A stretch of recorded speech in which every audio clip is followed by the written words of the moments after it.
Hello friends, study with Dilip Soni YouTube channel पर एक बार फिर आपका बहुत बहुत स्वागत है। मित्रों, आज पिछले 2 हफ्ते से आप लगातार देश के प्रमुख राज्यों में होने वाले विधानसभा चुनाव को लेकर जो राजनीतिक उथल पुथल या आया राम गया राम की राजनीतिक संस्कृति आप लगातार मीडिया के विभिन्न साधनों के द्वारा जो देख रहे हैं, सुन रहे हैं, आपके मन में भी अनेकों प्रकार के प्रश्न आ रहे होंगे। क्या भारतीय संविधान के राजनीतिक मूल्य, राजनीतिक आदर्श क्या यही है? कहां जा रही है भारतीय राजनीति? भारतीय राजनीति की वास्तविक पक्ष क्या है? इन्हीं सारे महत्वपूर्ण ज्वलंत मुद्दों पर आज आपको कई ज्ञानवर्धक बातों की बात की जाएगी। आप देख रहे हैं कि जैसे ही विधानसभा के आम चुनाव की प्रक्रिया को संचालन करने वाले इलेक्शन कमीशन, निर्वाचन आयोग के द्वारा जब नोटिफिकेशन जारी हो चुकी है, अधिसूचना जारी हो चुकी है, और आप जानते ही हैं कि अधिसूचना जारी होने के पश्चात तुरंत आचार संहिता लागू कर दी जाती है, जिसमें शासन सत्ता या राजनीतिक दलों के द्वारा जनता को विशेष रूप से प्रलोभित या प्रभावित करने वाले किसी भी ऐसे कार्य और योजना पर पूर्णतया प्रतिबंधित किया गया है। तो परंतु इसके साथ साथ ये भी देखना आवश्यक है कि 26 जनवरी 1950 को जो भारत का संविधान लागू हुआ था, उस संविधान के जो उद्देश्य हैं, उस संविधान के जो मूल्य हैं, क्या आज सुरक्षित हैं? क्या उसको राजनीतिक दलों के द्वारा उसको सही रूप में पालन किया जा रहा है या नहीं किया जा रहा है? तो मित्रों, इस सापेक्ष में आज कई महत्वपूर्ण बातों पर चर्चा होगी। आज इस चर्चा के अंतर्गत, जैसे हम जानते हैं कि राजनीतिक मूल्यों के पतन के अंतर्गत विशेष रूप से आज हम इस बात पर चर्चा करेंगे कि लगभग सभी राजनीतिक दल अपने राजनीतिक पक्ष के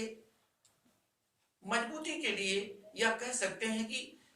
अपनी सरकार के गठन के लिए केन प्रकार ने यथासंभव अधिक से अधिक प्रयास करने का प्रयास कर रहे हैं। तो इस स्थिति में आप कह सकते हैं कि राजनीतिक दलों के द्वारा जो एक प्रकार की आया राम और गया राम की जो संस्कृति डेवलप हो गई है, क्या ये हमारे राजनीतिक आदर्श और मूल्यों के अनुरूप है? आया राम गया राम से तात्पर्य यही है कि जब राजनीतिक दल जिस विचारधारा का प्रतिनिधित्व करते हैं, जब कोई प्रतिनिधि उसमें शामिल होता है, कोई भी व्यक्ति उस राजनीतिक दल की सदस्यता ग्रहण करता है, तो उस राजनीतिक दल के विचारधारा, मूल्य और आदर्श को स्वीकार करके ही ग्रहण करता है। लेकिन राजनीतिक दलों के द्वारा विभिन्न कारणों से, एक कारण जो उनके व्यक्तिगत कारण होते हैं, जो उनके व्यवहारिक कारण होते हैं, और दूसरा कारण जो जनता के बीच बताए जाते हैं, उनमें कितना बड़ा अंतर होता है। जैसे कि आपने अभी देखा कि भारतीय जनता पार्टी जो उत्तर प्रदेश में जो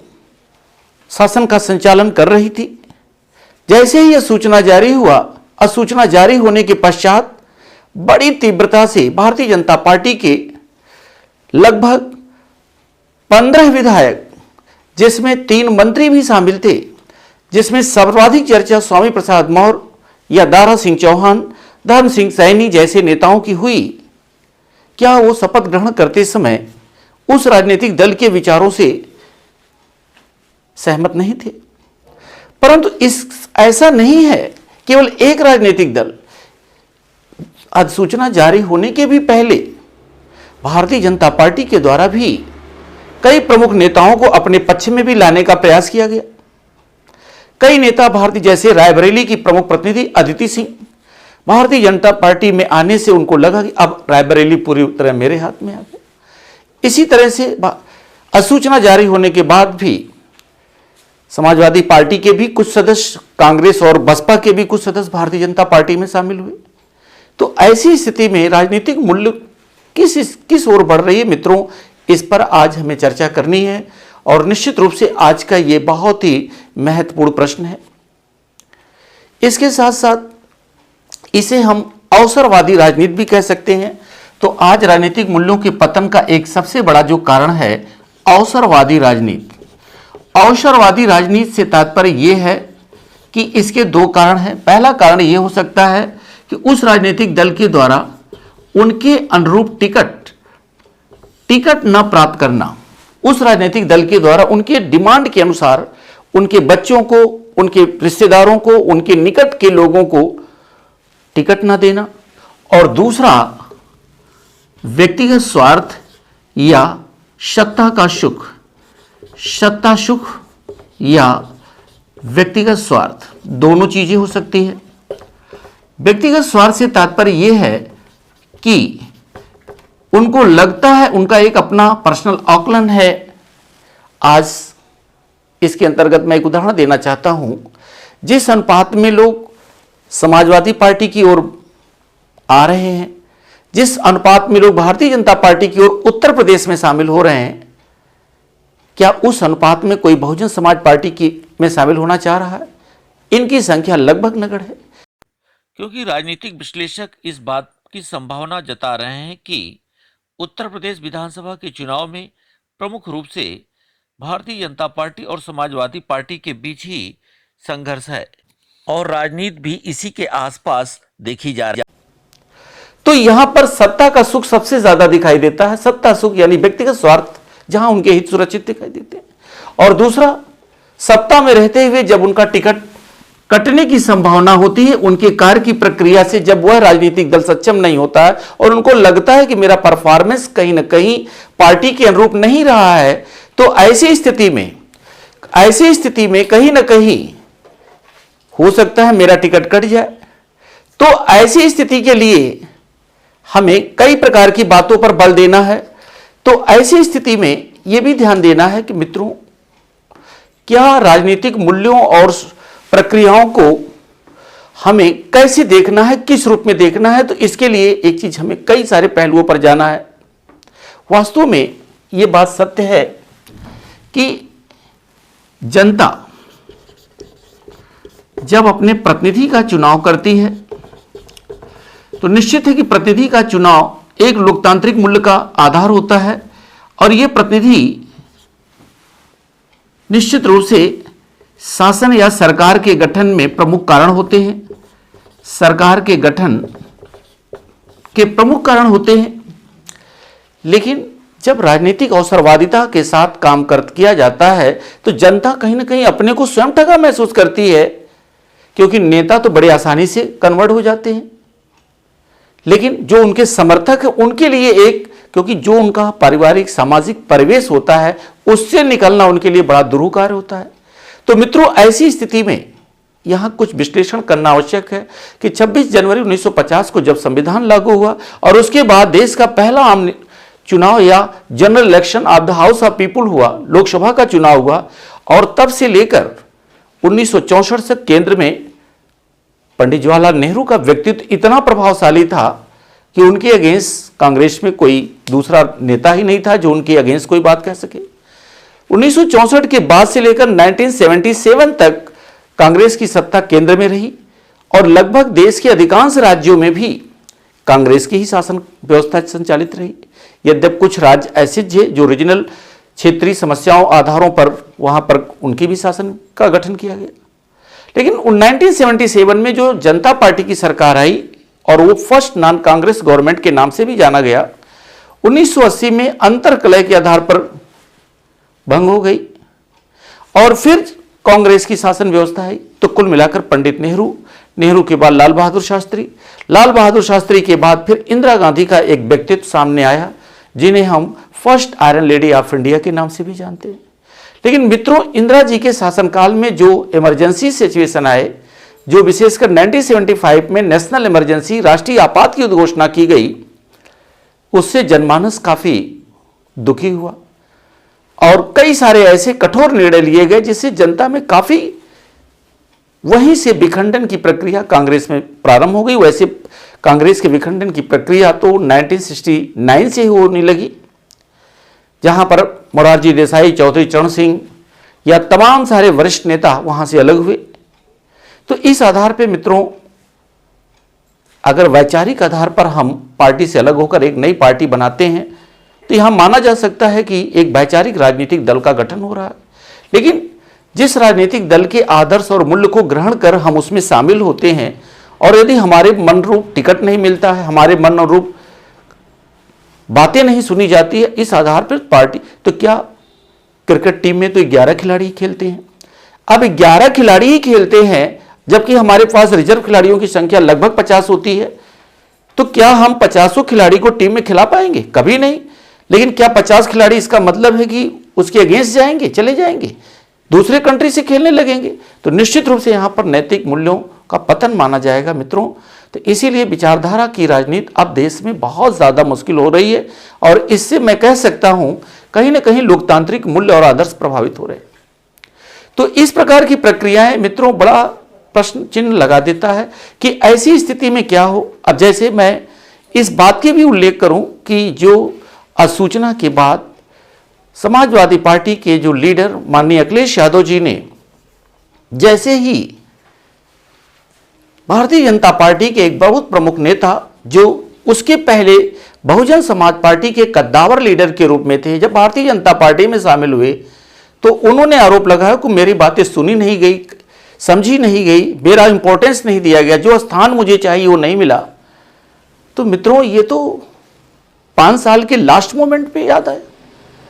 आप बीच में भी ये विद्रोह कर सकते थे, बीच में भी, लेकिन इसका मतलब है कि आप सत्ता के सुख से, दूसरा मैंने इसीलिए कहा सत्ता का सुख एक बहुत बड़ा प्रश्न है और ये केवल एक पार्टी का नहीं, ये तो एग्जाम्पल दिया जा रहा है क्योंकि एक बड़ी मात्रा में स्वामी प्रसाद मौर्य जी थे, दारा सिंह चौहान जी थे,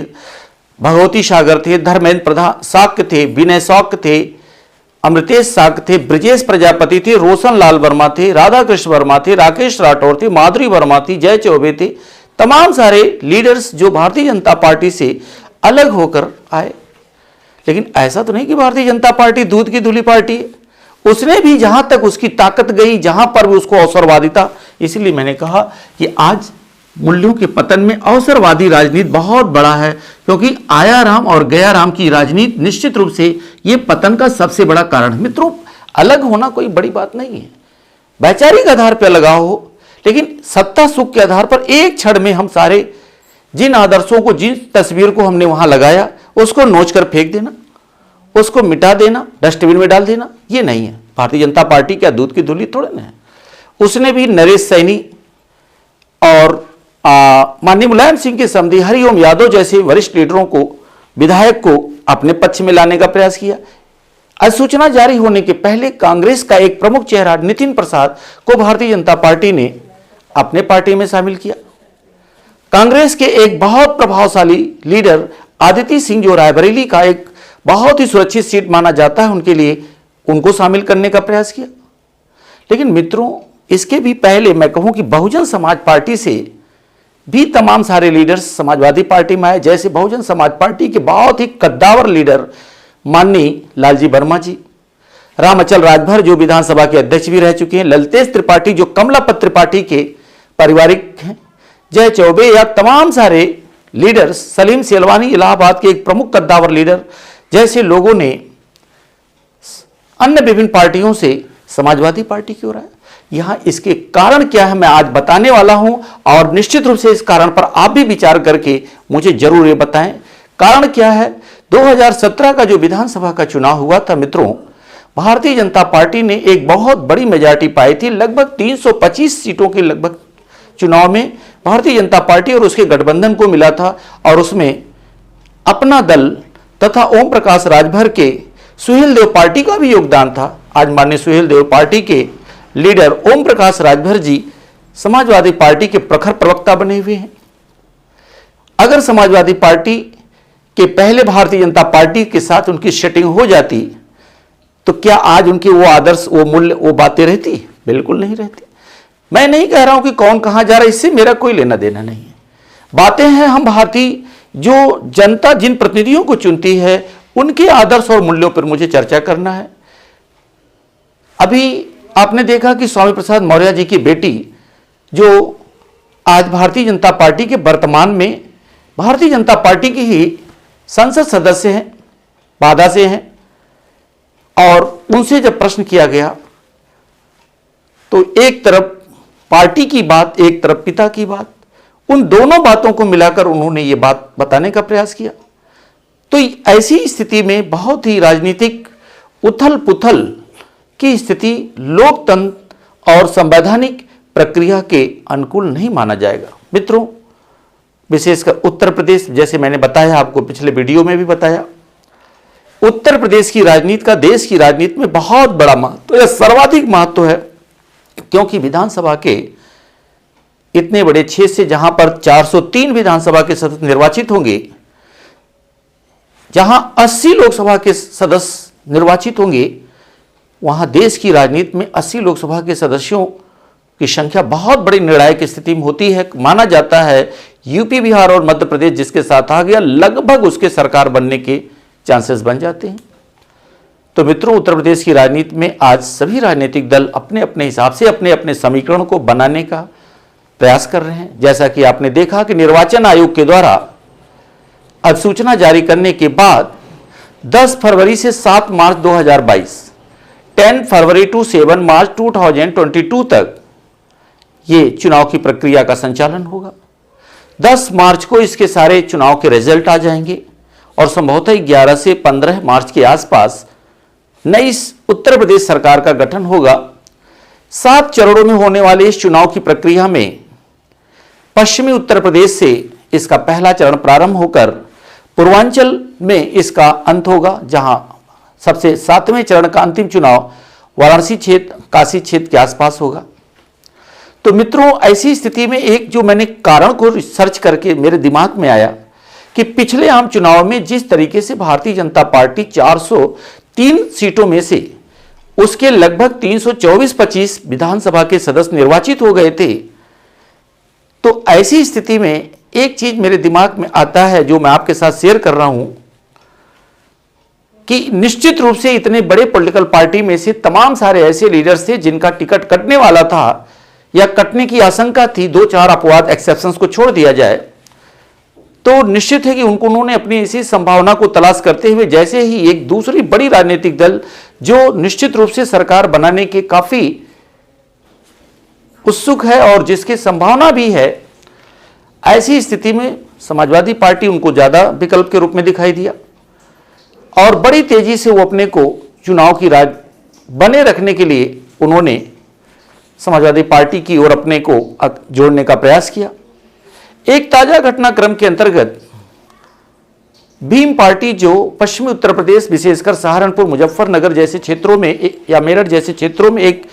अपना दलित राजनीति कार्ड का बहुत अच्छा इस्तेमाल करती है, उसने भी इन सारे गठबंधनों के बावजूद जब समाजवादी पार्टी के साथ अपना अलायंस की बात को प्रारंभ किया, उसको आश्वासन मिला आइए बातचीत कीजिए, लेकिन जब 14 तारीख तक उनकी बात की सीटिंग नहीं क्लियर हुई, यानी उनके द्वारा संभवतः ऐसी बातें की गई कि मुझे शायद 8 से 10 सीटें चाहिए, शायद उनको 2 से 3 सीटें मिल रही थी और वो भी समाजवादी पार्टी और लोक दल के सिंबल पर उनको चुनाव लड़ना होगा, तो निश्चित रूप से उन्होंने इस अलायंस से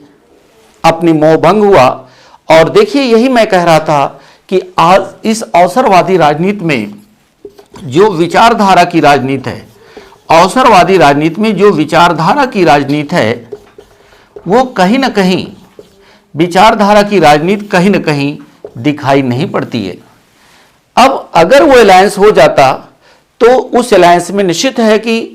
भीम पार्टी के लीडर श्री चंद्रशेखर जी, जो दलित पिछड़े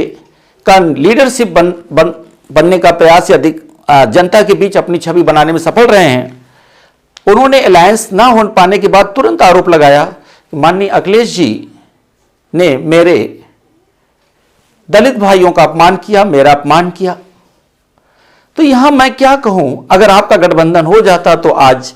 आप दूसरे शब्दों में बात करते, नहीं गठबंधन हुआ तो आपने समाजवादी पार्टी या उसके लीडर अखिलेश जी को बोला कि इन्होंने दलितों का अपमान किया। तो मित्रों, मैं यही कहना चाह रहा हूं कि ये अवसरवादी राजनीति भारतीय राजनीति को कहां लेके जा रही है, इस पे हमारा क्या होगा। जैसे 2017 के विधानसभा के चुनाव में भारतीय जनता पार्टी को 40.6%, 40.6% वोट प्राप्त करके लगभग इतनी सीटें प्राप्त हुई थी, 325 सीटें उसके अलायंस के साथ प्राप्त हुई थी। बहुजन समाज पार्टी, देखिए ध्यान से, 22% सीट, 22% वोट प्राप्त करके उसके सीटों की संख्या बहुत कम थी। उसकी अपेक्षा निश्चित रूप से उसके सीटों की संख्या लगभग 19 के आसपास थी। समाजवादी पार्टी को 21.7 बीएसपी से कम वोट प्राप्त हुआ था, लेकिन उसके नंबर ऑफ सीट्स की संख्या लगभग 55 के आसपास थी। कांग्रेस को 6% सीटें वोट प्राप्त हुआ था और उसके सीटों की संख्या निश्चित रूप से आप अनुमान लगा सकते हैं।